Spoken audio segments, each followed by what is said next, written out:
dificuldade que a gente tem. Vocês se imaginem, por exemplo, se vocês fossem fabricar o avião de vocês, só que cada um precisa de um canto do país, certo? Ia demorar muito mais para esse projeto acontecer. Então, assim, é uma dificuldade que a gente passa também. Tá? Bom, eu vou falar aqui um pouquinho sobre o aerodesign e sua história.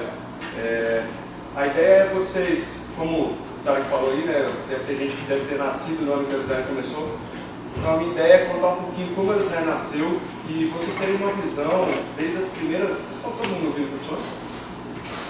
Ter uma visão desde a primeira regra de aerodesign e passar por tudo que a gente viu até o momento. Então, assim, o que eu vou falar, né? Essa apresentação é bem longa, tá? Ela foi feita a primeira vez em 2008. Então, a primeira parte da slide de 2008 é uma apresentação repetida, certo? E daí eu completei até os dias de hoje.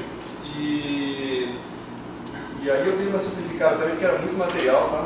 A primeira vez ela foi apresentada em 2 horas, eu vou tentar fazer em 1. Então vai ser um pouco corrido, mas aí eu vou, se sobrar algum espacinho no final, vocês podem perguntar à vontade. Bom, por que engenharia, certo? Por que o SAE Brasil Aerodesign? Eu quero falar um pouquinho disso bem breve e depois entrar realmente na história, né? Como foi o aerodesign ao longo do tempo. Então, assim, o que foram os desafios de projeto, o que a gente cobrava das equipes, né? Alguns fatos marcantes e algumas fotos. Deixa eu passar. Então vamos lá. Por que engenharia, certo?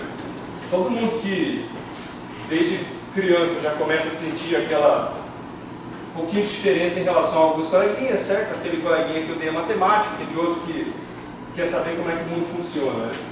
E aí começa a nascer a paixão pela engenharia. Quando a gente começa a pensar nisso, a gente vai vendo que a engenharia passa por um monte de coisas que mesmo na faculdade a gente entra logo de cara, a gente vê que começa a ter coisas que a gente vê na faculdade, pô, nem sempre é aquilo que a gente gosta, certo? Assim, fala assim, pô, ficar resolvendo equação, fala sério, não é isso, certo? O que a gente quer mesmo? A gente quer construir o mundo, quer fazer máquina, quer viajar para o planeta, certo? E aí sim, certo? Então assim, por que engenharia, certo? A gente quer construir o mundo, certo? A gente é fascinado por ficção, certo? E a gente quer fazer tudo isso virar realidade. E aí como funciona, né? O que o aerodesign traz para a gente? Eu fiz um exercício aqui assim, como funciona uma prova da graduação, certo? Ele vem um exercício assim, calcule uma viga da figura abaixo, calcule os esforços, determine se ela aguenta, se ela não aguenta, qual é a flecha na ponta. Ele tem a viga lá, as dimensões, a força, você tem que responder sim, aguenta, não aguenta, qual é a flecha na ponta, assim por diante. Como que é o aerodesign? Calcule a melhor viga para suportar a melhor carga. Você não tem nada, certo? E esse é o desafio da engenharia. O engenheiro, no mundo real, ele trabalha com informações desconhecidas. Eu não lembro exatamente as palavras, mas tem um vice-presidente da Embraer que, uma vez conversando com ele falou exatamente isso. Ele falou assim, a maior diferencial do engenheiro é poder resolver um problema sem ter as informações. E é isso que acontece, é o dia a dia do nosso trabalho. A gente vai para a indústria e continua tendo que ter problema, resolver problemas sem conhecer tudo que explica aquele problema, né? E essa é a diferença dos conceitos básicos e a aplicação da engenharia. A faculdade está errada em ensinar os conceitos básicos? Não, não está. Se você não faz conceito básico, você não chega no outro depois.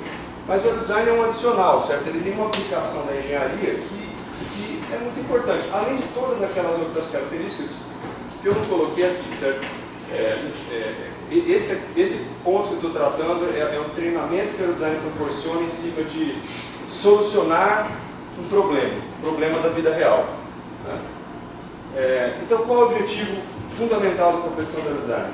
É educacional, certo? Então, assim, aqui a gente sempre tem aquela resposta padrão, né? Que a gente sempre vê o pessoal falando assim, qual é o objetivo do aerodesign? Conceber, projetar, construir, testar uma aeronave rádio controlada. Esse é o objetivo de projeto. O objetivo do Minibaja não é esse, e no entanto também é educacional. Então, assim, a competição SAE foi criada para um intuito educacional. E a gente vê que as equipes, com o passar do tempo, é até meio natural, porque é uma competição, né? Não é uma confraternização de projeto de avião. Então, assim, as equipes elas vão ficando competitivas. Elas brigam por meio pontinho, elas cutucam a ferida do outro, tá aqui, tá fazendo tal coisa. Então, assim, essas coisas faz parte, porque tem o calor da competição, a gente entende isso, a gente releva, entra por uma orelha e sai pela outra, certo? Só que assim, a gente entende que existe isso, mas assim, não pode ser perdido o foco de que a competição ela é com objetivo educacional. O que significa isso? Significa que se você construiu um avião, na hora ele foi lá e caiu e virou um paliteiro, a gente não... Assim, a equipe saiu ganhando, ela teve aprendizado naquele ano. Então assim, não pode ter um sentimento derrotista de quando você faz um avião ele cai. Você fez um avião, você aprendeu no projeto, você aprendeu no teste, você aprende quando ele cai também. Então assim, tudo isso a gente tem em mente quando a gente bola uma regra. Às vezes a regra fica um pouco difícil, às vezes a regra fica um pouco... Aí no outro ano, como o Tarek falou, a gente erra também. Ali às vezes a regra fica um pouco meio pesada, a gente vai lá e dá uma aliviada no seguinte. Então, tudo isso faz parte do objetivo sempre da gente conseguir melhorar a educação do futuro engenheiro brasileiro. Né? Passar. Então vamos lá.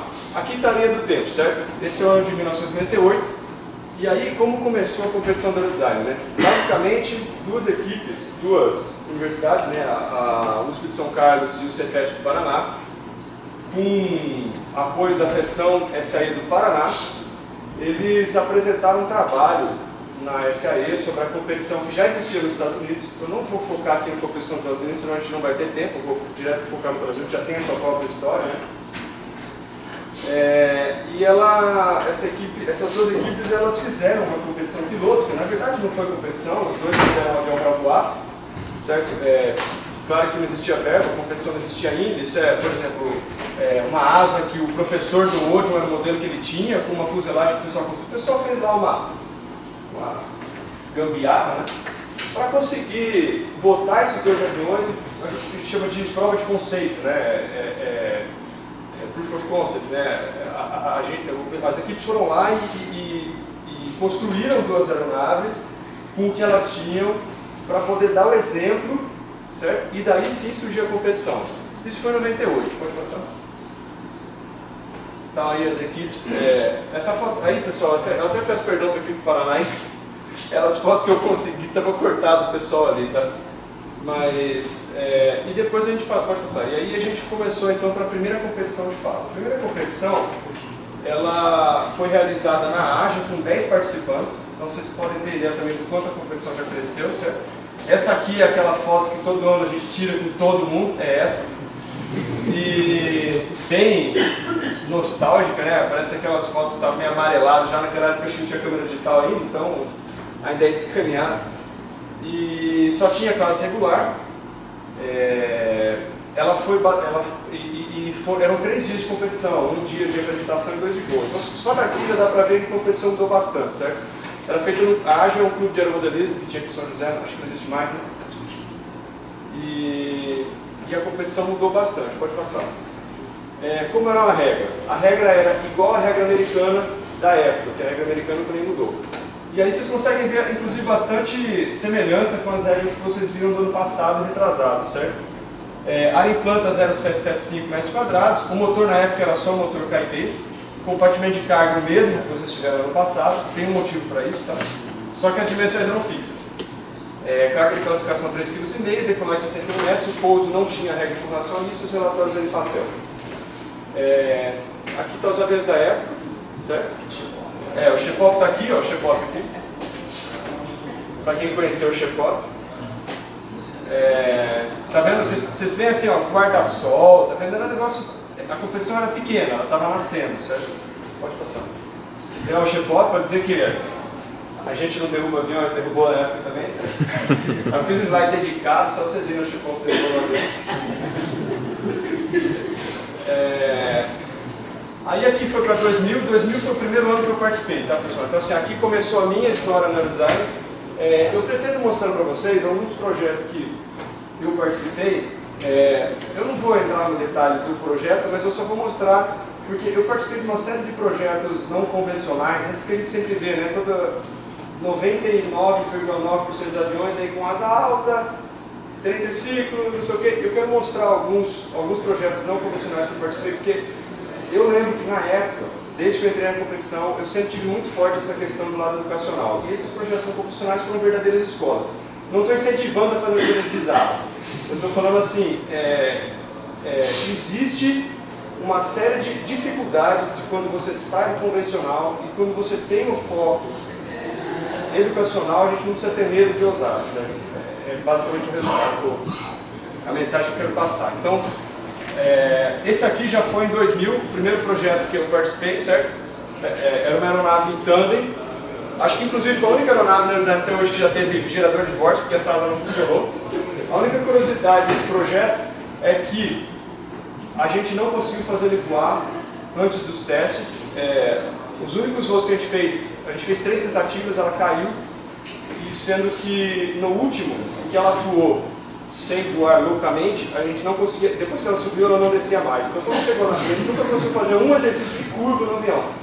Então quando chegou na competição, a gente não quis colocar para voar, certo? Tinha pessoas lá, eu acho que a gente sempre preza que a segurança vem em primeiro lugar, então eu estou dando esse exemplo que é para vocês saberem que é importante tomar esse tipo de decisão, certo? A gente nunca tinha feito uma curva com o avião, como é que a gente vai tentar botar isso em voo com um monte de gente lá, certo? Então na época a gente decidiu não colocar para voar o avião. O avião estava montadinho, mas a gente não pôs para voar. Ele não era um avião seguro. 2001 teve a primeira inscrição de equipe internacional, mas ela não participou. E a gente começou a precisar ampliar, que eu não coloquei, porque depois a gente vai passar o crescimento da competição mesmo, né, quantas equipes, e ali eu não detalhei aqui, mas a competição começou a crescer, a gente o gasto do design começou a aumentar, a gente começou a precisar alugar tenda, e foi o primeiro layout que a gente fez, onde na AJA mesmo, lá na Associação José de Aeromodelismo, a gente colocou tendas para aumentar o espaço de acomodação das equipes ali, né? Quais foram as mudanças na regra? O compartimento de carga passou a ser livre e a gente diminuiu um pouco a carga de classificação, porque no ano anterior muitas equipes voaram. A equipe que ganhou a competição de 99 carregou 5 quilos. Então aí estão as aeronaves de 2001. Tem algumas, né? A primeira foto, você já pode passar, você vê que a competição já começou a crescer, tá? Era uma ordem de 20 equipes, eu não lembro exatamente o número. Em 2002, na competição americana já existia a classe aberta. Então, na época chamava classe aberta. Não sei se alguém aqui chegou a participar quando chamava classe aberta, mas... e aí o que aconteceu foi o seguinte, um grupo de ex-participantes do Eurodesign resolveu fazer, porque como a AJA ela tinha uma estrutura bem diferente do que vocês veem no CPA. O número 120 metros não nasceu à toa, a pista tinha 120 metros. Então quando o avião passava 120 metros, era mini baixa, ele saía na terra rasgando, tinha um degrau na pista, então assim, era um terror, certo? Começaram a nascer aeronaves com freio para poder salvar o avião, e não porque tinha bônus, entendeu? E aí assim, e existia um receio, né? Como que a gente vai botar um Open-Class para voar naquele lugar? Tinha fio de alta tensão passando, era um terror. Então falando assim, como é que a gente vai voar um Open-Class nesse lugar? Então o pessoal pegou e fez um, para testar, e também achei porque no fundo a galera não conseguia largar o osso de projetar, né? Acho que esse é o ponto principal. Pode voltar um pouquinho antes. Foi elaborado o primeiro documento interpretativo, porque é o seguinte, existe uma diferença cultural entre o Brasil e os Estados Unidos, isso é fato. Lá nos Estados Unidos eles botam uma regra falando assim, vai ser medido o tempo de retirada da carga e a pontuação é essa. 2 linhas de regra. A regra lá tinha 30 páginas. A hora que você coloca no Brasil, o brasileiro tem uma maneira diferente de pensar. Esse exemplo da regra da retirada de carga é clássica. Assim. A nossa regra aqui tem uma página, você tem que falar que o cara começa de pé, do lado do avião, que tem um quadrado, que tem não sei o que, que tira daqui, que põe ali. Porque se você falar, vai ser medido o tempo e a situação é essa, a hora que chega na hora, o cara fala, mas eu treinei com 3 pessoas, mas não sei o que lá, não sei o que lá. Então assim, é uma diferença e a nossa regra cresceu. Então assim, as pessoas, muitas equipes reclamam, pô, o regulamento é muito grande, tem 100 páginas, infelizmente, a culpa é de vocês. Né? Então assim, e aí, como que nasceu? Né? Como a gente não tinha a regra igual a dos Estados Unidos, até no começo da competição, foi elaborado um documento interpretativo. Porque assim, se a gente faz um comparativo com a aeronáutica, existe uma FAR, que tem lá os detalhes, os requisitos para o projeto do avião, existe uma AC, que é um Means of Compliance, como que você cumpre o requisito. Do mesmo jeito que a gente, a AC, ela é maior do que a regra, certo? E aí o que a gente faz aqui? A gente fez a mesma coisa, a gente criou um documento com uma série de interpretações que No requisito estaria escrito, retira a carga, porque a equação é essa. No documento interpretativo estava escrito, para você interpretar esse requisito é assim. Duas pessoas, blá blá blá blá blá blá. Só que o que acontece? No final ele vale como regra também, certo? Então futuramente a gente vai ver, a gente migrou o que estava no documento interpretativo para dentro da regra. O relatório ele tinha 30 páginas, né, como curiosidade. Então alguns aviões aí da época de 2002, pode passar. Esse aqui é o segundo avião que eu participei com um projeto não convencional, certo? Naquela época a regra era da área, a gente teve a brilhante ideia de falar assim, pô, vamos tirar tudo, certo? Tira boom, tira tudo. Então você vê que o avião não tem nada, só tem um quadrado ali, né? Todas as asas saindo dali. Claro que esse projeto era uma...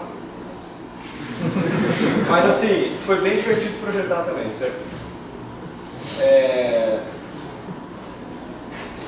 Aí tá a equipe, vocês veem aqui a estrutura, certo? Tá vendo aqui, ó, a pista de grama, aqui a pista de aeromodelismo, ali atrás tem um buraco, no outro lado da pista passa um fio de alta tensão, ali no fundo tem uma torre, a pista fica meio que num vale, os aviões fazem uma aproximação, lambendo a descida, assim, era um meio tenso.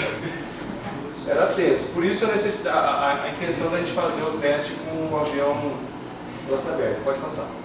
Esse aí é o primeiro classe aberta que foi feito então, certo? Ele foi feito até exageradamente grande, na época o motor era 61.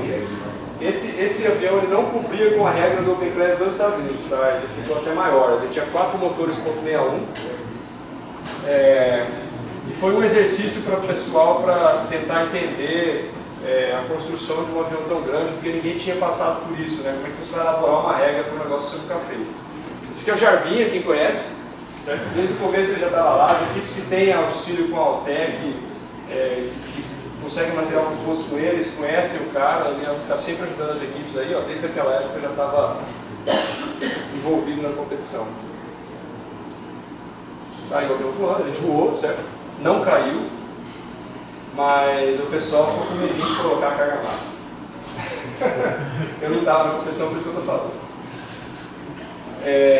Eu lembro porque na época eu era competidor, certo? E a gente falava, poxa, a carga máxima desse negócio aí e tal, mas o pessoal, tipo, assim, a carga máxima era tipo 60 quilos. Aí o pessoal ficou um pouquinho de medo. Primeira competição classe aberta no Brasil aconteceu então em 2003, esse foi um grande marco de mudança da competição, certo? E também foi o primeiro ano que a gente começou a separar a regra da competição brasileira da competição americana. A gente começou a ver que não dava para ficar seguindo a competição americana por uma questão de prazo. A data em que os aviões, a data em que a regra é soltada nos Estados Unidos, com a regra a data que a gente solta no Brasil, com o fato de ter equipes brasileiras que vão competir nos Estados Unidos, começou a ficar insustentável a gente ficar mantendo a regra igual. Então a gente simplesmente abriu mão e falou, vamos fazer a nossa, quem ganha uma pica para lá, a regra é outra, paciência.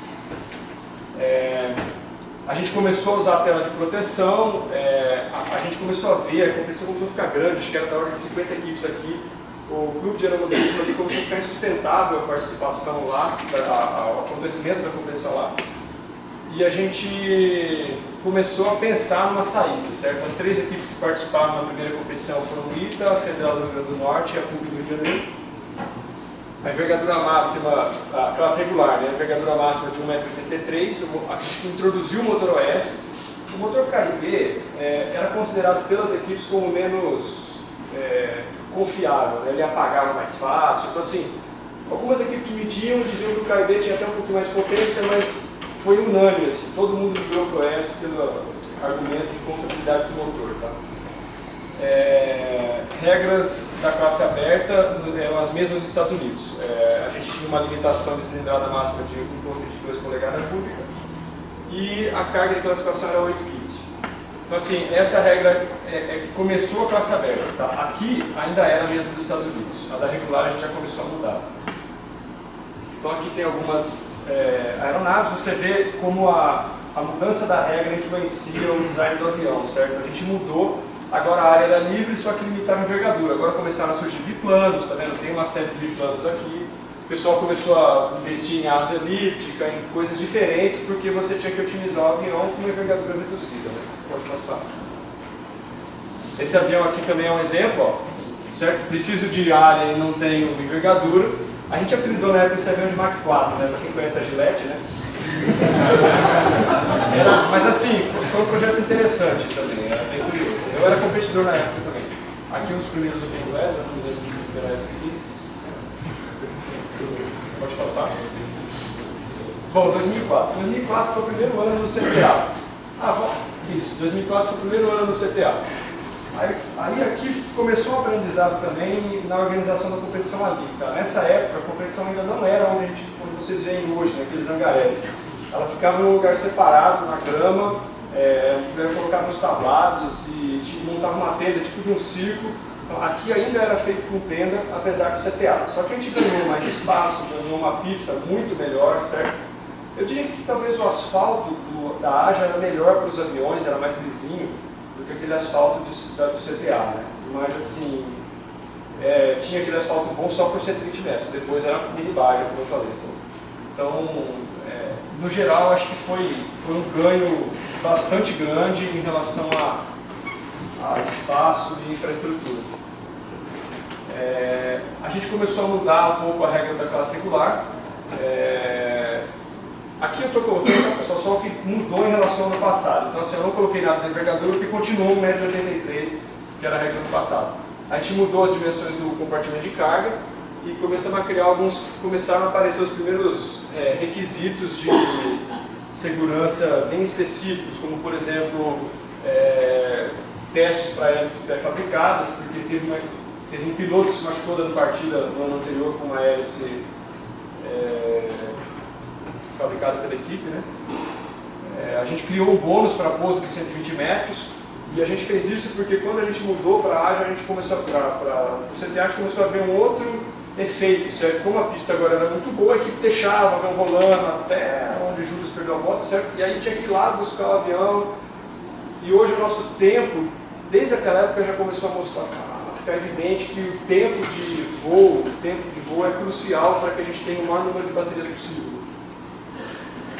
A gente colocou um bônus de retirada rápida de carga também porque tinha avião que tinha que desmontar inteiro para tirar a carga, certo? A gente precisava otimizar. Então essas regras surgiram não como um desafio de projeto, mas como melhoria de logística da competição, a fim de maximizar sempre o número de baterias que vocês conseguem participar. Porque afinal de contas é frustrante, certo? Você projeta o avião durante um ano, depois chega lá tem 3 baterias, fala, pô, fiquei durante um ano projetando para 3 baterias. Então assim, um dos nossos principais objetivos é maximizar o número de baterias. Mudança na regra da classe aberta. A gente começou a pontuar razão de carga paga. Esse é equivalente a eficiência estrutural, mas é carga dividida pelo peso total, não carga dividida pelo peso vazio. Requisitos de redundância no sistema elétrico. A aeronave tinha que ser capaz de voar com um sistema elétrico só funcionando. Bônus para pouso também 120 metros, também retirada rápida de carga. Pode passar. Até não.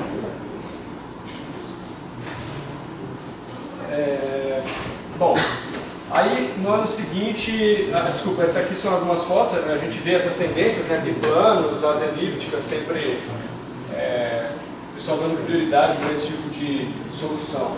Pode passar. Esse aqui é um classe aberto, esse não foi feito pela equipe da FEI, também foi um que...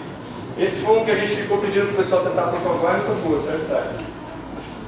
Esse avião aí, ele, naquela época, como a regra da função da carga paga, a gente não tinha os limites. Aliás, esse foi um dos aviões que levou a colocar limites de peso máximo no avião, porque ele era do tamanho de um avião de verdade, simplesmente. Então, assim, era muito grande. Assim, o pessoal estava todo louco para ver voar, mas foi o mesmo caso, né, da falta de teste também.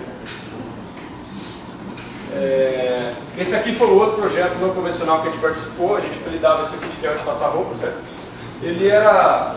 Esse aqui voou, certo? Voou nos testes, mas é claro, como o mundo conspira contra, na competição ele caiu.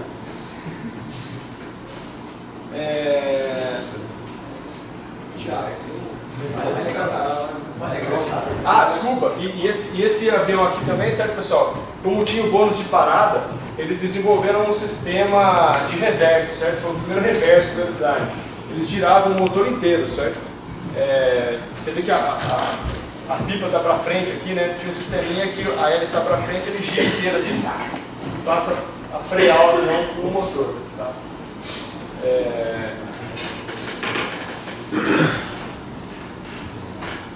Bom, em 2005, certo, a gente começou a fazer o isolamento, a competição estava crescendo muito, a gente começou a isolar o público da competição. A competição sempre foi aberta ao público, mas no começo o público andava pelo meio das equipes ali, certo? Quando começou a ficar abarrotado, não tinha como deixar uma galera passeando, certo? Quebra o avião e tal, né? Então a gente teve que isolar o público. Para o público é claro que é chato, certo? Mas para as equipes elas ganham um pouco de privacidade. A classe League foi criada nos Estados Unidos, ainda não existia no Brasil. Na classe regular, o que a gente fez? A gente diminuiu mais a envergadura, certo? De novo, porque a gente quer sacanear? Não, porque a gente quer estressar o desafio de projeto, certo? Assim, até o que as equipes fazem, né? Qual seria a solução para isso? Né? Então, 1,52 m de envergadura, o compartimento dos blocos, o compartimento de carga, a gente mudou de novo o tamanho dele, certo? E introduziu um fator de eficiência estrutural. Foi aqui que nasceu a eficiência estrutural, tá? Em 2005. Na classe aberta a gente mudou, reduziu um pouco a cilindrada do motor, a pontuação continuava com a de carga baixa.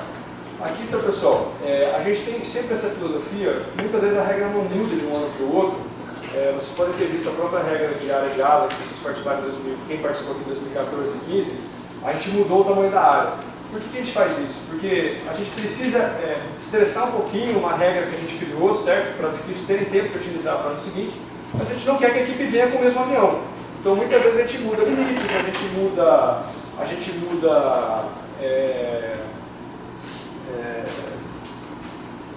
equações, certo? Porque o ponto ótimo do projeto está em outro lugar. Então, a gente trabalha um pouquinho com as equações nos limites, mantendo a mesma ideia geral do projeto, né? Então aqui foi a mesma coisa. É o terceiro ano de regra por limite de envergadura, agora a gente diminuiu um pouquinho a envergadura. E o bloco é a mesma coisa, para forçar o redesign da fuselagem, a gente também mudou o tamanho do compartimento de carga. E no caso da classe aberta, reduziu o motor. Então você vê que as soluções já começaram a mudar, certo? Reduzir mais a envergadura, apareceu triplano, certo? E assim por diante. Começou a aparecer essas coisas mais diferentes aí.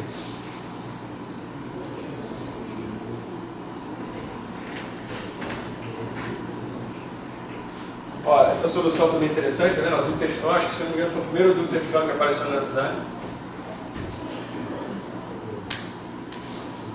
Nem sempre essas soluções, tá pessoal? Fala solução interessante, eu não estou dizendo que é a melhor, tá? Se chegar agora esse ano, né, agora apareci com ducted fan, com Thunder, com não sei o que, não sei o que lá, não significa ser um bom avião, tá? Eu não quero incentivar uma bizarrice, certo? Eu só estou falando assim, pensar fora da caixa é muito importante para a parte educacional, certo? E eu sempre fui bastante fã disso daí, eu sempre gostei de participar das bizarrices. Em 2006, a competição ganhou o quarto dia dela, tá? Então essa competição que vocês conhecem hoje, você vê que ela está se formando, né? Assim, hoje a gente tem os 4 dias, por quê? Porque não dava mais, a gente viu que com o número de participantes ia ter 3 baterias, ia ser só classificação, então ficava inviável, né? Então, em 2006 que apareceu isso daí. Em 2006 também começaram os vídeos obrigatórios de voo na classe aberta, tá? Não tinha vídeo de voo nas demais categorias, por enquanto. Começou a ter mais participação de equipe internacional e a gente realizou o primeiro fórum, como o Tarek também já mostrou lá, né? Que foi em 2006. E foi criado um hangar em formato de losango. Aqui foi a primeira regra com requisito de hangar, tá? O formato era um losango, eu não me lembro exatamente o motivo, né? Aliás, eu não estava na comissão técnica aí. E era uma regra bastante interessante e bem fácil de verificar, né? Porque quando a gente coloca essa regra da área, a gente não colocou essa regra da área à toa, eu vou falar melhor dela depois, mas assim, é uma regra bastante difícil de medir. Para quem já participou, para quem estava lá em 2006, 2005 e participou da regra de envergadura, você pega uma treina, média de envergadura da asa e acabou, certo? Avião liberado. Dessa vez você tinha que medir o avião inteiro, era bem difícil, certo? É um processo bem mais custoso em tempo para a gente fazer a medição do avião. O hangar, vocês vão ver depois, é uma regra bem mais simples de medir, tá? O compartimento também mudava, você vê que a gente fica mudando o compartimento todo ano, simplesmente para forçar um reprojeto da fuselagem. Aumento da pontuação da eficiência estrutural. Por que isso? A gente colocou a eficiência estrutural no ano anterior, mas não surtiu o resultado que a gente esperava. A gente queria que as equipes buscassem com afinco um avião mais leve E veio praticamente a mesma coisa em termos de esforço. Mudança na regra da classe aberta, né? Foi liberado combustível especial, já que o motor era livre mesmo, então pode usar o combustível que quiser, certo? O vídeo de voo obrigatório, como eu já falei, e a gente criou uma série de requisitos relacionados à segurança, que era um relatório de acompanhamento, as equipes mandavam no meio do ano para mostrar o estágio, o que eles já testaram, com fotos. Não valia ponto, mas era importante para a equipe ser autorizada a voar. E como as páginas do relatório eram limitadas, a gente colocou isso daí para que as equipes pudessem mandar mais fotos dos testes, né, que não cabiam no relatório original. A gente criou um documento que eram os requisitos mínimos de projeto de teste, era bem parecido com o que é no projeto aeronáutico, né? Então você tem que fazer um teste assim assado, você tem que fazer um teste daquele jeito. E depois também um mínimo de 3 veteranos. Para participar da classe aberta precisava ter de 3 pessoas, pelo menos, que já participaram das outras categorias até o fim. Isso aconteceu porque os aviões da classe aberta estavam ficando muito grandes, né? Eram aviões muito grandes, pesados, né? Esse aqui era o hangar em formato de losango, certo? Como eu falei, era bem mais fácil de medir, certo? Põe o avião lá dentro, passava uma linha para ver se não tinha nada varando o hangar por cima, né? Aí começaram a surgir outras soluções, né? Todo mundo fazia uma otimização ali e afilava a ponta para poder caber lá no cantinho do losango, né? Aqueles profundores, tá vendo? Olha o profundor ali. Aquilo ali é a solução para caber no losango. Percebe aqui, ó, os detalhes de ponta de asa, foram umas soluções bem comuns nesse ano. De novo, só que você não simplesmente vai lá e afila a ponta, certo? Mexe naquele profundor. Depende do projeto. Tudo isso direciona como que você otimiza esse negócio aerodinamicamente. Então, assim, é uma mudançazinha, um limite que a gente põe, acarreta uma série de soluções e estudos que a equipe tem que fazer, certo? Para conseguir chegar. Sempre isso que a gente tem em mente quando a gente volta para a competição. Essa aeronave aqui foi uma das que primeiro começou a buscar eficiência estrutural com mais vontade, tá? Ela não ganhou a competição, mas assim, para ter uma ideia, ela tirou aileron, fez tudo, assim, sabe? Para não gastar peso com servo de aileron. Então, assim, foi talvez um pouco de exagero, tá? Mas assim, eu estava na equipe ainda, mas assim, mostra que também não adianta ir com tanta sede ao pote, certo? Essa aeronave, se tivesse voado, pela pontuação, ela fazia quase o dobro da pontuação do segundo colocado. Só que tem que voar, certo? Não voou, não tinha aileron, não tinha nada, aí teve seus problemas, né? Mas assim, de novo, o desafio, né? O aprendizado que a gente tem de fazer uma coisa um pouco fora da caixa. Aqui, ó, todas essas soluções, tá, pessoal? Elas têm problemas de projeto, e às vezes as equipes enfrentam esse tipo de problema, tá? Assim, o flechamento negativo não é uma coisa que você vai lá e usa do jeito que você quiser, certo? Ele tem as suas implicações quando você bota um flechamento negativo. Aqui o profundor nem pega tanto, mas assim, por exemplo, como é que se calcula o momento do dobradiço? O servo aguenta virar essa superfície ali, certo? Então assim, existe uma série de preocupações, a gente não pega e sai usando uma solução conforme dá na cabeça, assim, certo? Porque tudo demanda teste.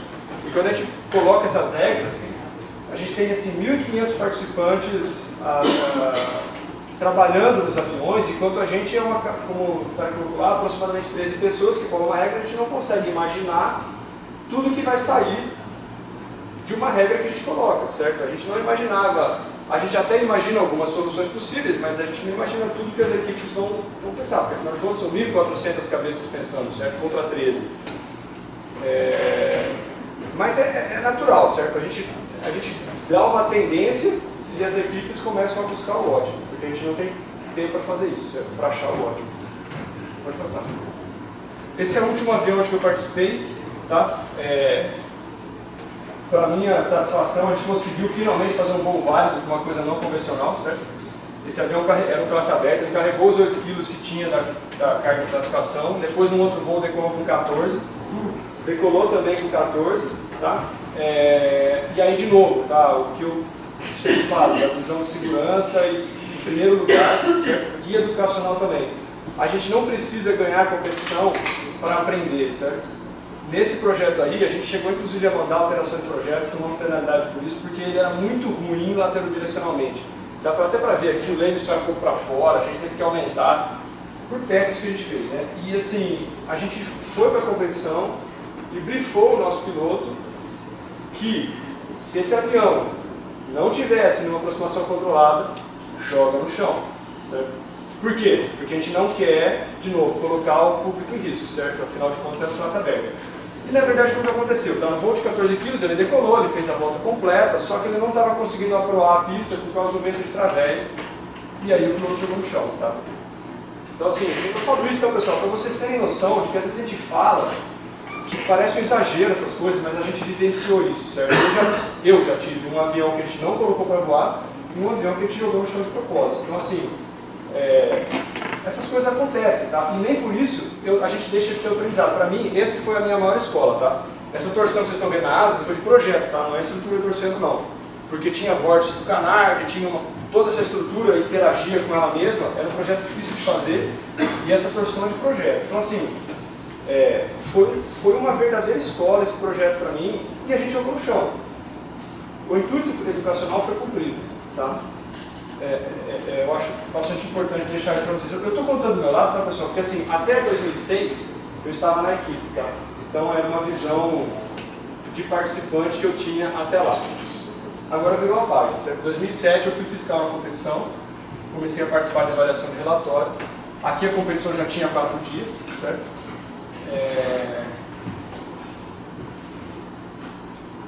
Deixa eu repetir. A competição foi... Volta um pouquinho. Foi maldito erro quando você contou. A competição teve 4 dias aqui, tá, pessoal? Pode passar. Bom, os vídeos obrigatórios já existiam, né, no slide passado. Então, o que a gente fez na mudança da classe regular? Ela continuou com o formato de losango, o hangar, as dimensões do bloco mudaram, a gente aumentou mais ainda o fator de eficiência estrutural. Tá? A carga de classificação aumentou, ela estava de 3 kg até então. A gente criou uma caixa de volume mínimo. Tá? Essa caixa de volume mínimo ela tem uma curiosidade, tá, pessoal? A gente criou ela simplesmente como intuito de... A gente via que as equipes elas tinham muita dificuldade de fazer a montagem do avião, certo? Ainda tem, elas ficam muito tempo na tenda. Quando a gente chama para a primeira bateria, as aeronaves nunca estão prontas. Então a gente tentou imaginar que as equipes tivessem algum desafio de logística. Então criamos isso daí. O avião tinha que caber numa caixa, desmontado, certo? Não é o mesmo desafio da micro, mas era semelhante, vamos dizer assim. Tinha que caber numa caixa desmontado, mas assim, a gente simplesmente olhava a caixa, mas não tinha tempo de montagem, não tinha nada. Mas, e aí foi engraçado que quando a gente tirou essa regra, as equipes continuaram trazendo o avião dentro da caixa. E a gente não sabe se é porque as equipes viram uma vantagem em transportar aqui dentro, ou porque simplesmente o pessoal não deu a regra direito. Foi uma curiosidade, assim, porque tirou da regra e continuou vindo. Tá? Hoje não, porque assim, já passou tanto tempo que as equipes que estão trazendo com certeza é porque acham melhor transportar na caixa. Né? A maioria do pessoal de hoje nem estava lá em 2007. Né? O relatório aumentou um pouquinho, 35 páginas, e na classe aberta a gente começou a liberar, como os aviões eram grandes, a gente viu que perdia detalhe, né? Então a gente começou a permitir que os aviões da classe aberta imprimissem as plantas em folha A2. Parece bobeira, sabe? Mas assim, tinha bastante diferença para quando os relatórios eram em papel, né? A gente não conseguia dar zoom, como a gente faz hoje. E nos relatórios da classe aberta, 45 páginas. Tinha umas coisas a mais que o pessoal fazia, né? Por conta de ser multimotor e outras dificuldades associadas à classe aberta. De novo, tá? Qual que é a maior dificuldade da classe aberta? É aquilo que eu falei lá no comecinho, né? Aquele exemplo da prova. A gente tem menos limitações na classe aberta, por isso chamava aberta. Né? Como tudo é liberado, você começa com aquelas interrogações. O que eu faço para terminar o avião, certo? Quando você coloca um limite do tipo o hangar, a envergadura, você tem uma otimização para ser feita com uma variável de controle, né? Assim, essa aqui não, tudo aberto, o que você faz, certo? Para otimizar. Então, existe uma dificuldade em relação a isso, tá? Pode passar. Então, aqui estão algumas aeronaves. Essa aqui foi a menor aeronave que apareceu na competição, por conta da eficiência estrutural, certo? Também não significa que foi a melhor solução, porque hoje nós temos as aeronaves grandes com eficiência estrutural maior do que essa que apareceu, certo?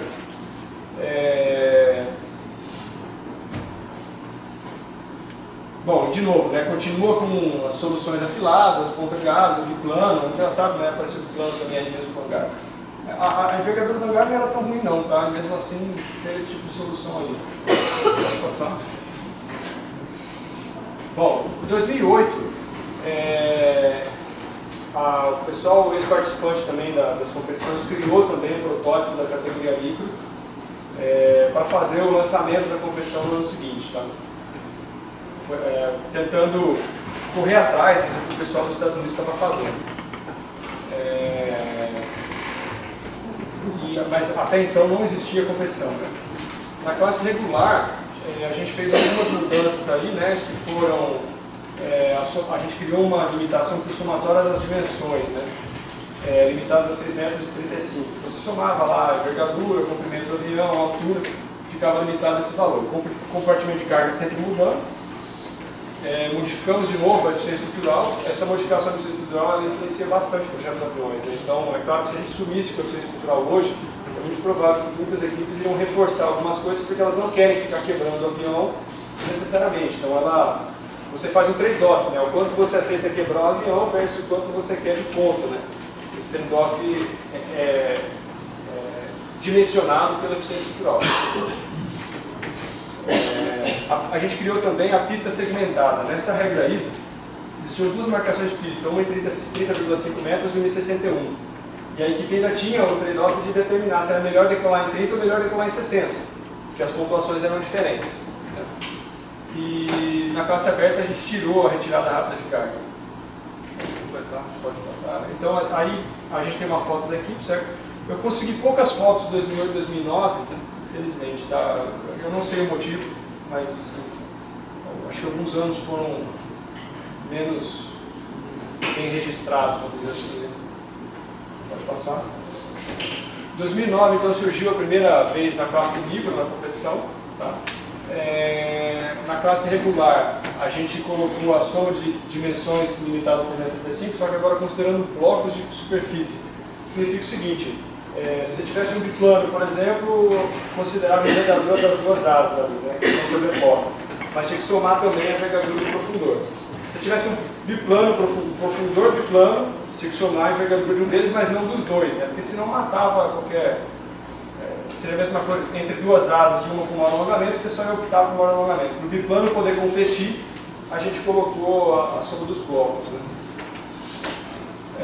O compartimento de carga mudando e assim, aqui a gente obrigou o rádio PCM, obrigatório, tá? Isso aí acompanhando a evolução que tinha na parte de aeromodelismo, certo? A gente tinha os rádios PCM, né, eram rádios mais confiáveis, com menos interferência e tal, então obrigatório, Volt-Watt nasceu como obrigatório pela primeira vez.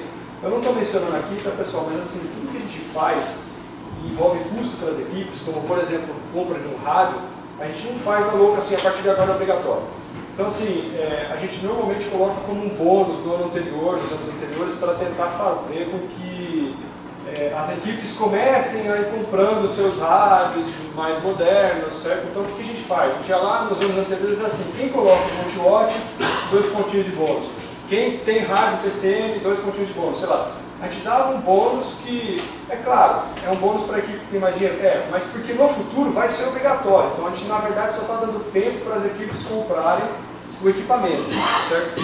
Então a gente dá um incentivo e muitas vezes a gente fala, rádio PCM é bônus, e no ano que vai mudar a gente fala, no ano seguinte vai ser obrigatório. Então a gente dá 2 anos para a equipe conseguir a verba para conseguir comprar seu rádio, tá?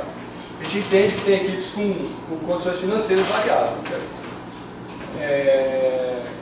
Mudanças na classe aberta, né? Então a gente colocou o limite de cilindrada para cima e para baixo, certo? O máximo e o mínimo. Rádio PCM e Volt-Watt também é obrigatório, certo? E um bônus para a realização do peso do voo vazio. Parece bobeira, certo? Mas assim, com os tamanhos das classes abertas, voar vazio também não é um negócio tão simples, certo? Vento, posicionamento de CG, certo? A nave tem que ter CG sem carga. Tem que ter um CG na posição adequada sem carga, isso influencia o projeto, às vezes a equipe é obrigada a botar lastro se ela não conseguiu acertar tudo direitinho durante a construção, ou prever tudo direitinho, os pesos e etc. Né? Então, assim, foi um desafio interessante também. Depois a gente removeu porque a gente viu que, no fundo, de novo, como a nossa dificuldade é maximizar a quantidade de voos, né, nas baterias, quando a gente coloca o voo vazio, a gente está gastando um voo para o cara não voar carregado, certo? Então, depois a gente acabou tirando esse desafio. Foi um desafio interessante, mas de novo, a gente reconheceu que no final acho que trouxe um prejuízo para o andamento da competição maior do que o benefício. Né? Pode passar. Então a primeira classe micro que surgiu aqui, na classe micro podiam motores a combustão e motores elétricos. Então, apesar de poder motores a combustão na classe micro, o pessoal optava pelo elétrico, porque eu não sei se chegou a ter algum com motor a combustão, mas o que teve foi mais rápido. E a razão até que é simples, né? Assim, as equações da classe micro, elas eram ótimas para um avião muito leve e não tinha necessidade de botar um motor a combustão lá, ou os motores a combustão pequenos, eles não tinham controle de potência, então acabou que o pessoal optava pelo elétrico, mesmo sendo permitida a combustão. Ele tinha compartimento fixo, o volume na caixa da caixa de transporte era de 125,125 metros cúbicos. A de PCM já nasceu obrigatória, né? O Road também. A pontuação era em função da carga paga e a pontuação aumentava conforme a diminuição do peso da aeronave, certo? E a carga de classificação era igual ao peso vazio. Então, algumas coisas vocês veem que não mudaram até hoje, certo? Porque também não teve necessidade. Pode passar. Então, de novo, essa aqui é a primeira fila de voo da classe micro, certo? Os aviões pequeninos ali, a competição sempre aumentando. Aqui vocês estão vendo que a gente está na pista. No começo da competição a gente tinha uma estrutura que a gente montava com uma torre, né? Que ficava ali do lado, a gente não estava mais conseguindo fazer essa torre, mas por limitação de verba mesmo, e aí a gente conseguia bater a foto ali na pista, né? Hoje a gente está batendo naquele gramado, naquele estacionamento ali do lado, mais para trás da bancada. Bom, em 2010 a regra ela foi ficando cada vez mais complexa, né? Conforme a gente foi colocando muita coisa, entra eficiência estrutural, entra bônus de pouso, entra uma série de coisas, e nada sai, né? Vai sempre entrando, dificultando o projeto, porque é natural, as equipes estão evoluindo também, certo? Então, conforme a gente foi dificultando o projeto, a regra foi ficando maior, e ela tinha o tal documento interpretativo. Eu não coloquei aqui o ano que foi, porque eu não consegui resgatar isso, mas assim, teve um ano que aquele documento interpretativo migrou para a regra, mas ele migrou e ainda estava aquele documento assim, todo emendado, né? Então em 2010 a gente fez uma reestruturação que diminuiu o regulamento, porque essa era uma crítica que a gente sempre fazia, o regulamento é muito grande, é muito grande, é muito grande.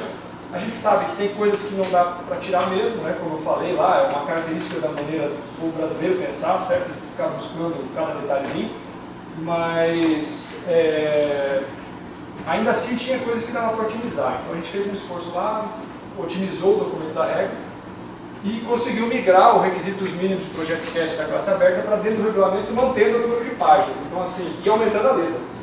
Então assim, a gente conseguiu de fato reduzir a quantidade de texto, tá? Que era uma coisa que as equipes sempre cobravam a gente. E aí vamos lá, né? Como que foi evoluindo a regra? Então, para a classe regular, a gente colocou aquela soma dos blocos, das dimensões dos blocos, né? Comprimento e altura dos blocos de superfície aerodinâmica, limitado entre 4 metros e 6,5. E a gente colocou uma regra, quando a gente bola as equações, tá, pessoal? É para gerar um trade-off mesmo.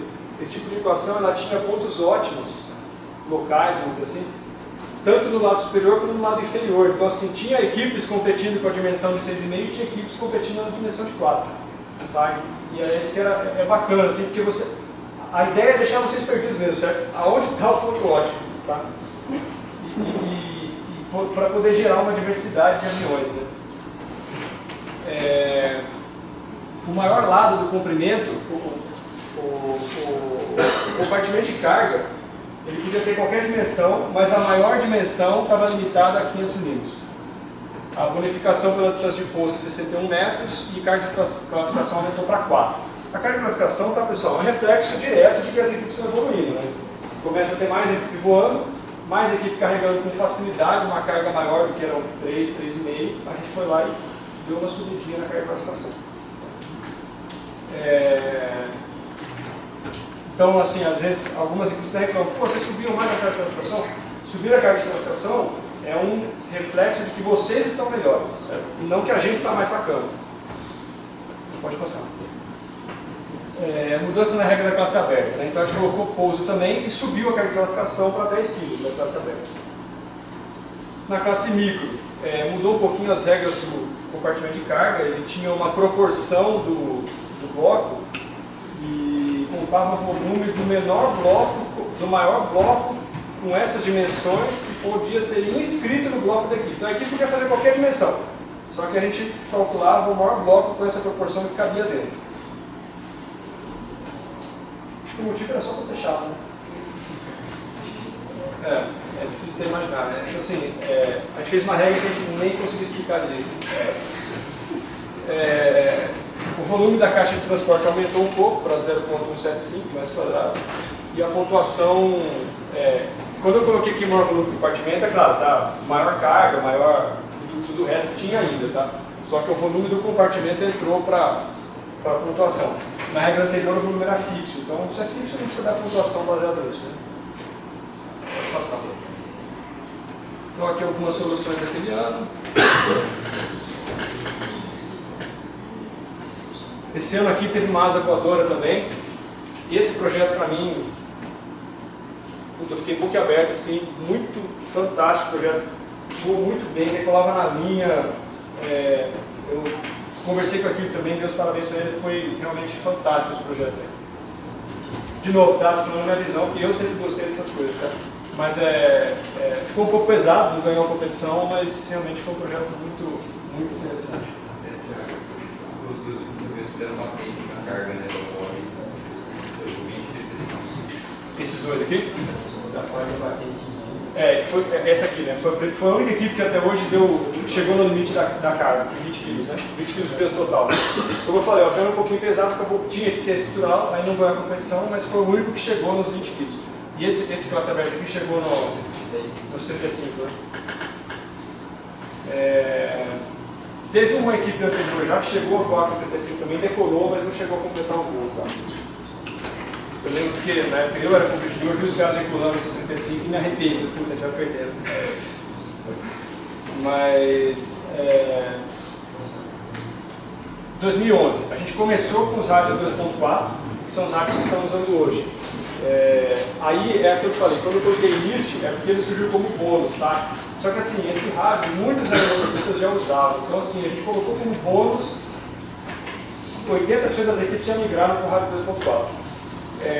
Antes do 2.4, a gente tinha uma tenda que ainda ficava controlando a frequência, a gente segurava o rádio das equipes para não ter gente ligando e configurando o servo lá na bancada, enquanto tem outra equipe voando, se tem a mesma frequência, o avião cai, certo?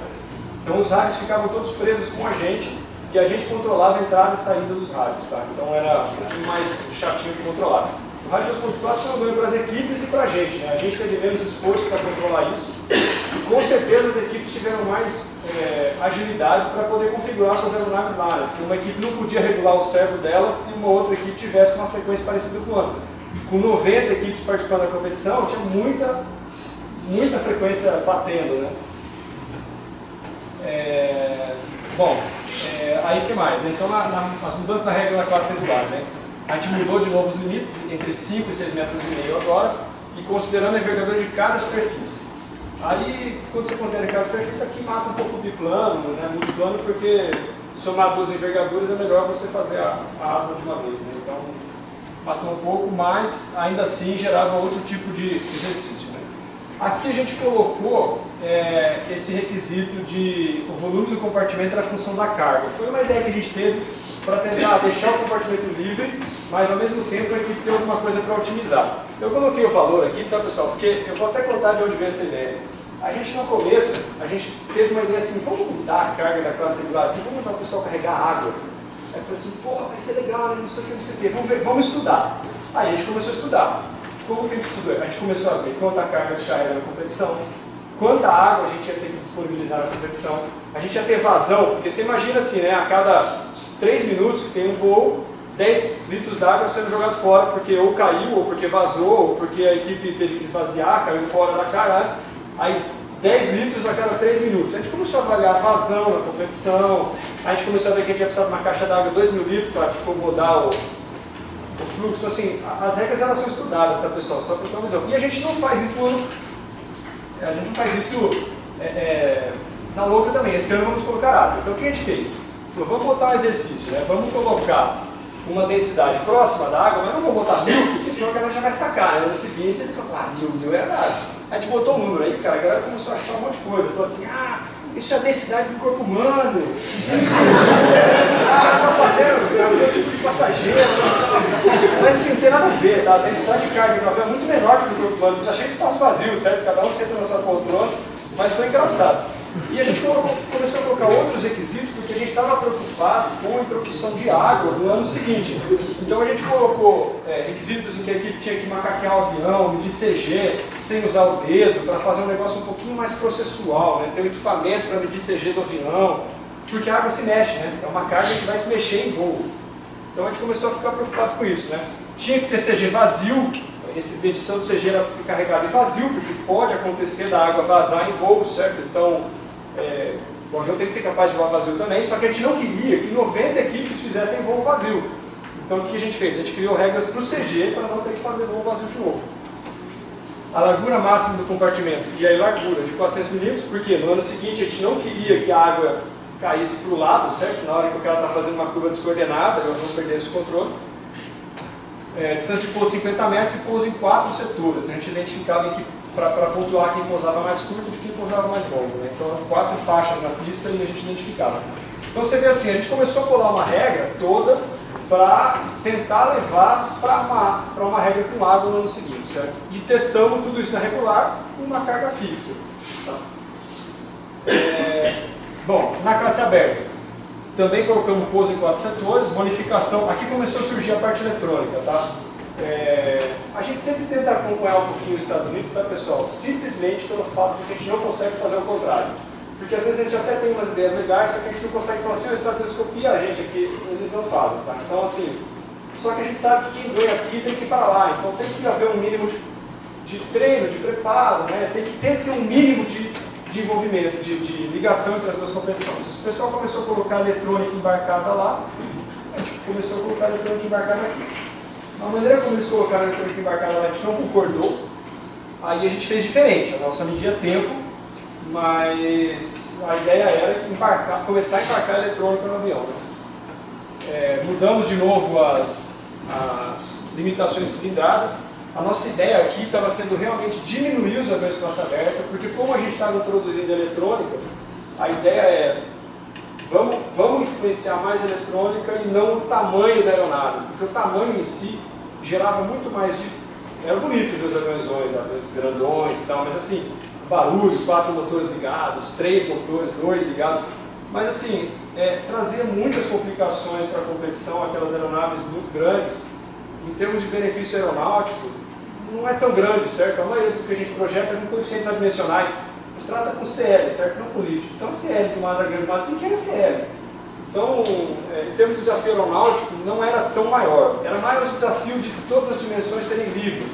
Então, a gente começou a forçar uma diminuição das aeronaves e colocar mais eletrônica a bordo, tá? Já tinha dificuldade suficiente, não precisava ser grande além de tudo.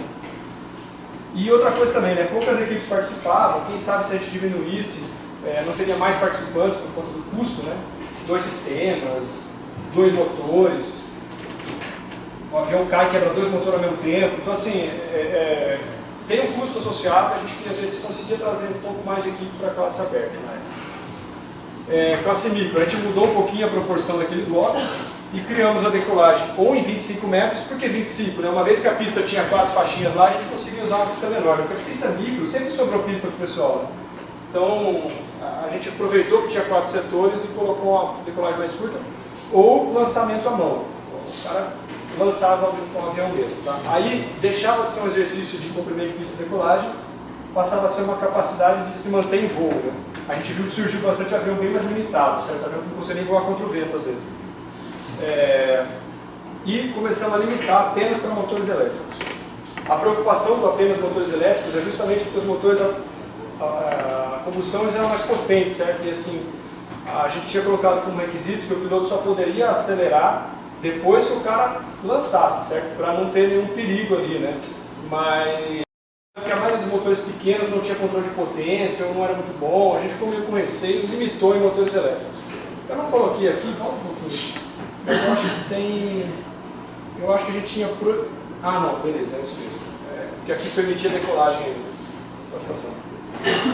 Então aqui tem algumas das soluções. Projeto aí, pode passar. Ali massa voadora, ó, o estudante ali jogando, arremessando a aeronave com a mão. Né?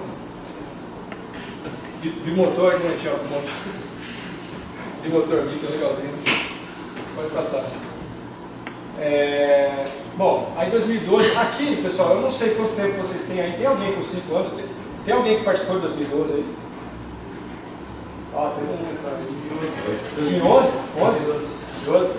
Então, legal. Então aqui já começou a entrar na parte onde vocês participaram. Já temos alguns que participaram aqui. Então o que a gente mudou, né, na classe regular? Colocamos uma soma de dimensões entre 4 e 5,80. Aqui, pessoal, a gente passou por um trecho da comissão técnica onde a gente teve pouca gente, tá? O Tarek colocou hoje 13 pessoas, mas é porque a gente começou a fazer esse movimento de pegar o pessoal também, inclusive o pessoal mais cheio de energia, uma mentalidade mais nova também.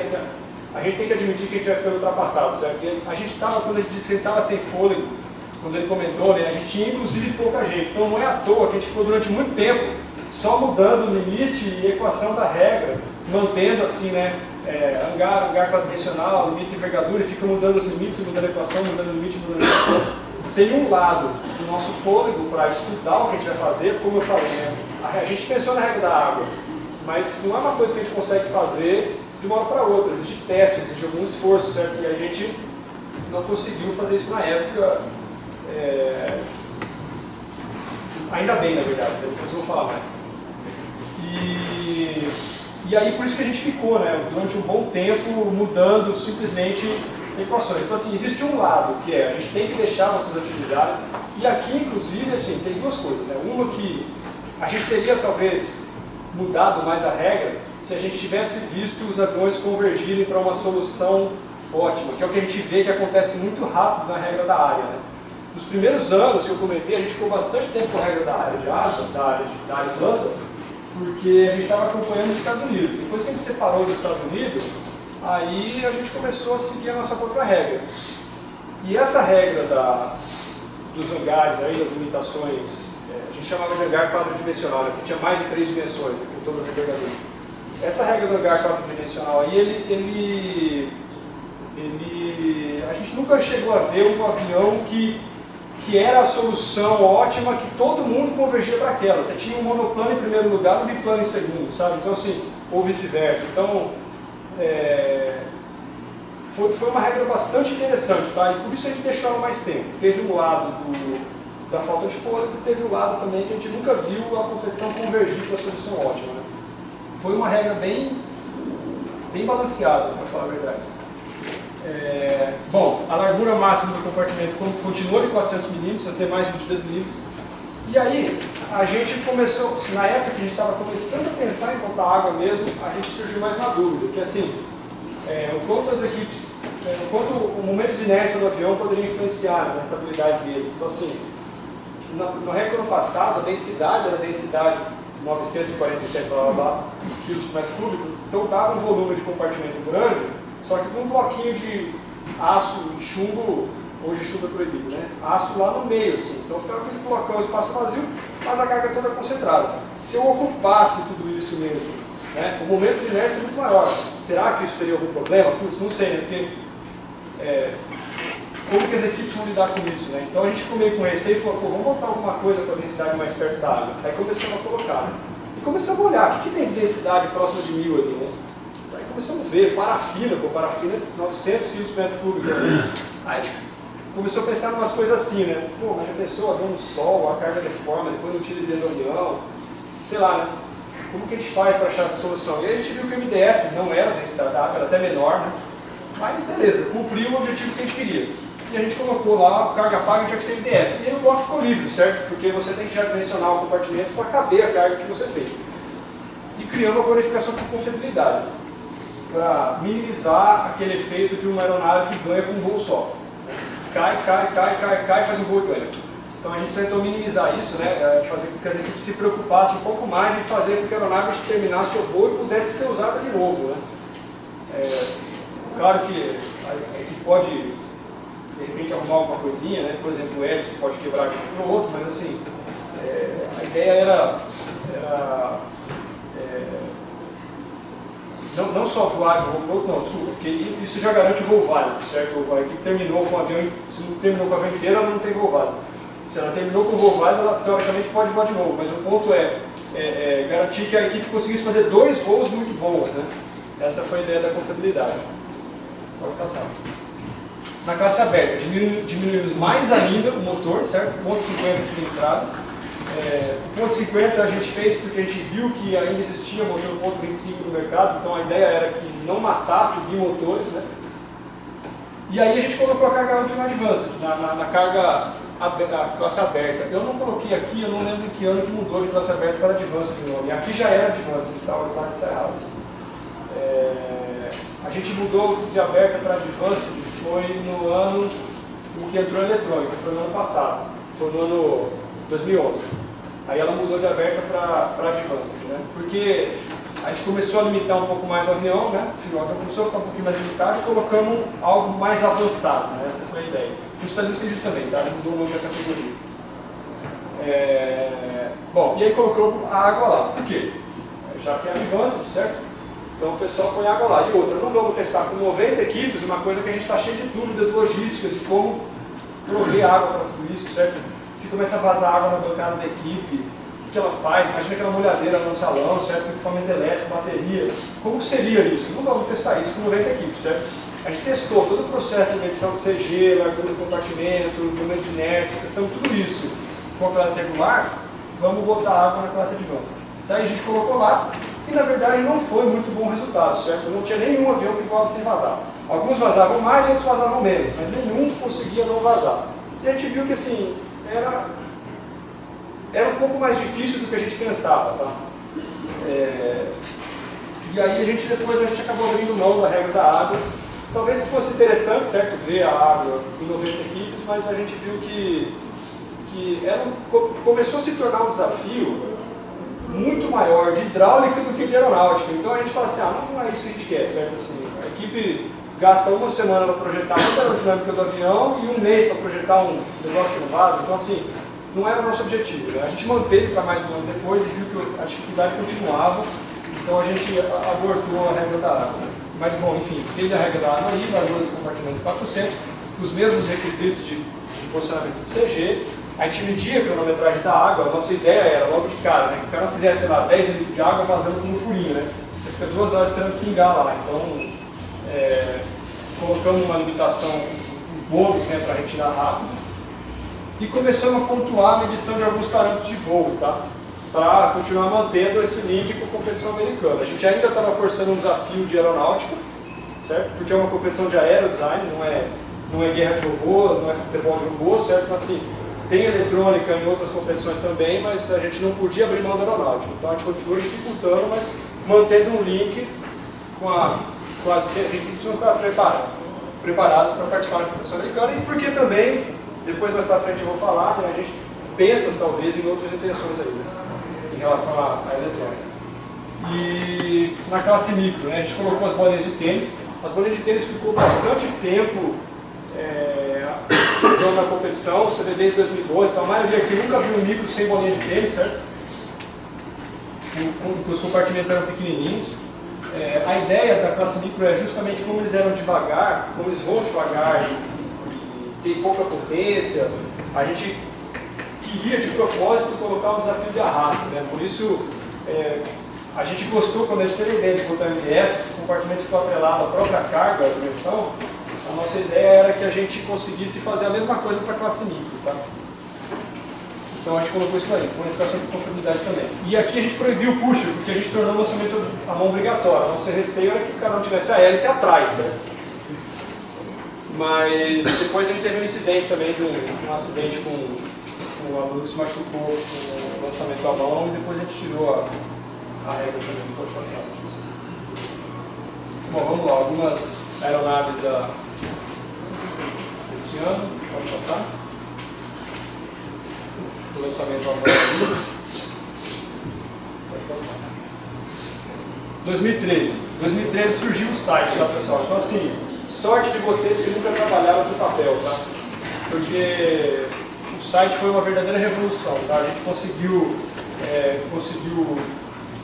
aumentar o nosso número de juízes que participavam, as equipes tiveram mais agilidade na entrega e tal. Então, assim, foi um grande avanço para o lado da organização da competição. A gente ainda manteve envio de CDs, tá? Porque a gente tinha um receio do site falhar e na hora H, né? E, assim, pô, é uma coisa muito séria, né? Envio do relatório técnico. Então, a gente ainda manteve envio de CDs na época, tá? Os envios de CD aconteceu quando o número de juízes começou a aumentar, tá? Eu não coloquei no passado também, porque eu não sei exatamente quando ele surgiu. Mas, além do papel, as equipes tinham que enviar um CD com os relatórios para a gente poder divulgar com mais facilidade. Porque o documento eletrônico a gente copia, né? E consegue espalhar para mais juízes. Antes, as equipes tinham que enviar 5 relatórios em papel, que a gente ia passando de mão em mão, mas o relatório em papel fica amarrado aos juízes que são da Embraer. E a gente mudou o relatório, que era contado por número de páginas, para número de palavras. Depois a gente vai falar um pouquinho mais sobre isso nas lições aprendidas, né? Sobre o número de palavras. Né? Rádio 2.4 virou obrigatório e as mudanças na classe regular. Né? A gente continua ainda com a soma de dimensões, mudou um pouquinho a posição, né? De 4 a 5 metros, foi mudando as equações. Boa unificação com confiabilidade continuou e o pouso a gente voltou para 100 metros.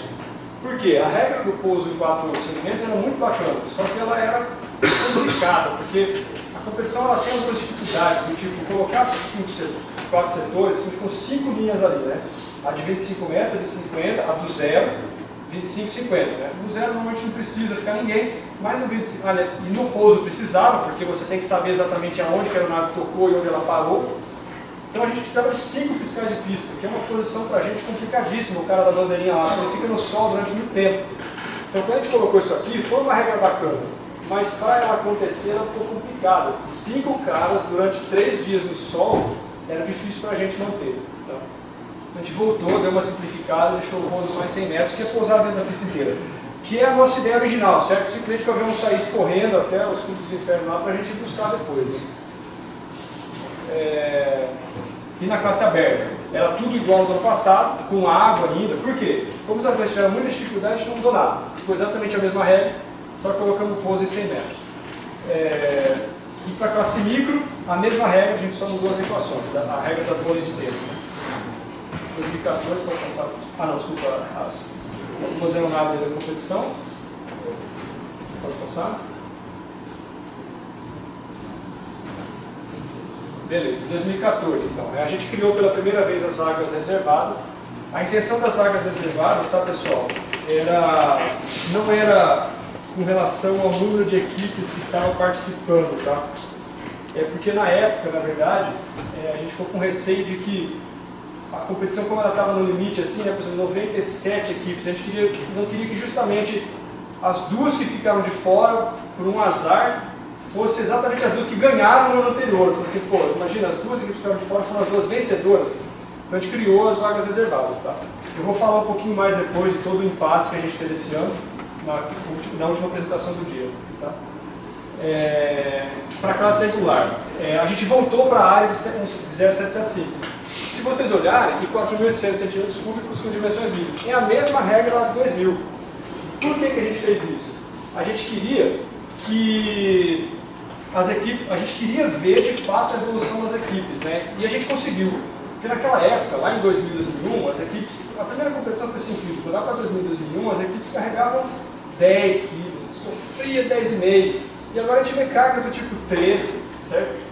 1 quilo a menos de estrutura no avião e 1 quilo a mais de carga, 2 quilos a mais de carga, 1 pela estrutura e 1 pelo próprio projeto aerodinâmico. Então assim, a gente vê, e nenhuma dessas equipes conversou com aquelas equipes lá. Então assim, de fato você vê que o conhecimento foi transmitido ano após ano, de membro após membro, certo?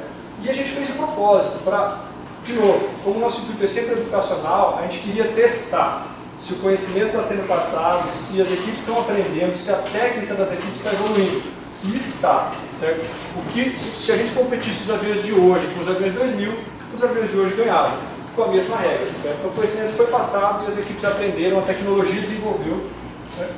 E esse foi o nosso intuito.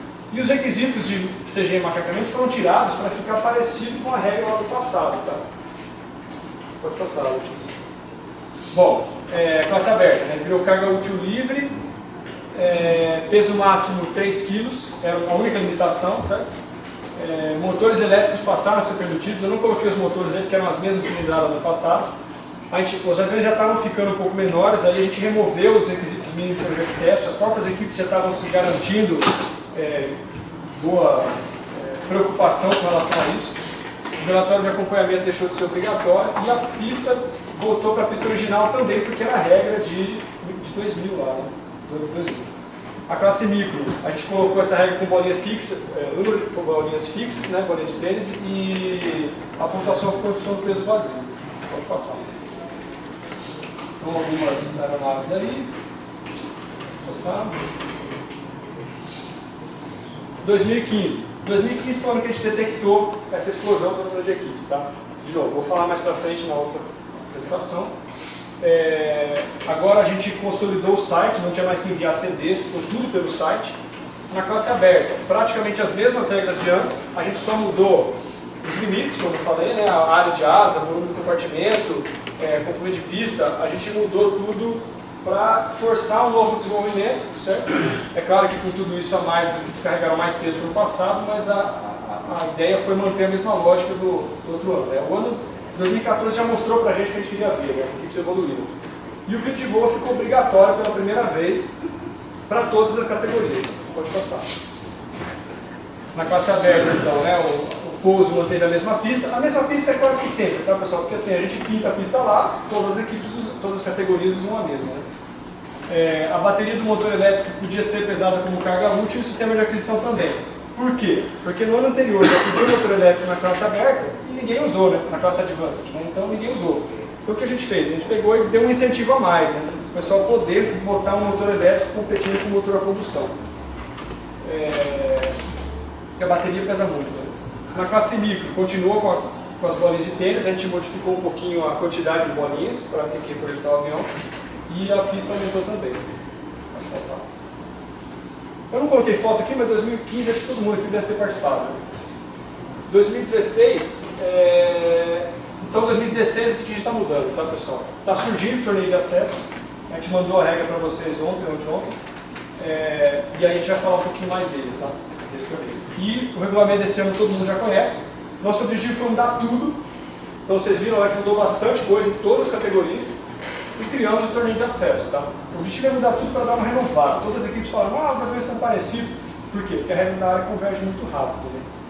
Pessoal, eu marquei aqui alguns pontos chaves na nossa linha do tempo, né? Porque foram realmente pontos que marcaram a história da aerodesign, né? O surgimento de cada categoria, a entrada dos 4 dias na competição, o site, o torneio de acesso. Então, assim, a competição vai evoluindo conforme a gente vê a necessidade e a gente vai sempre propor. Nosso objetivo principal é criar os desafios para vocês. Então, quando vocês veem a história do design, como as coisas foram criadas, o foco principal foi sempre criar um desafio, certo? Pessoal, eu terminei em cima da hora, passou da hora, mas assim, depois qualquer coisa a gente, no final do dia a gente vai ter mais tempo para perguntar. Se vocês quiserem perguntar alguma coisa sobre história, vamos deixar para o final do dia, então, tá? A apresentação foi longa mesmo, mas o Chico fez em 2 horas. Foi 4 horas. 2 horas e